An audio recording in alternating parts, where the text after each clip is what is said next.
বন্ধুরা, ভগবান শ্রীকৃষ্ণ গীতায় বলেছেন যা হয় ভালোর জন্যই হয়।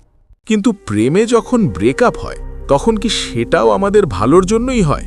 চলুন বিষয়টা একটু অন্যভাবে বোঝার চেষ্টা করি। দেখুন, আমাদের সবারই কোনো না কোনো প্রিয় খাবার থাকে, তাই না? এমন কোনো খাবার যার জন্য আমরা এক্কেবারে পাগল। প্রেমের ক্ষেত্রেও ঠিক এমনটাই ঘটে। কাউকে আমাদের ভীষণ পছন্দ হয়ে যায়, যার জন্য আমরা পাগল হয়ে উঠি। আর সেই মানুষটাকে যখন আমরা পাই না, তখন ভেতরে ভেতরে খুব কষ্ট হয়, খুব খারাপ লাগে।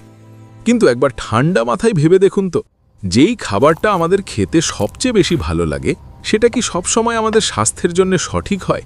একদমই না।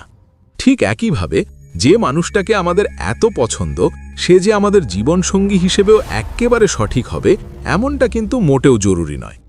এই কারণেই বয়স আর অভিজ্ঞতার সাথে সাথে জীবনে আমরা একটা কথা খুব ভালোভাবে বুঝতে পারি।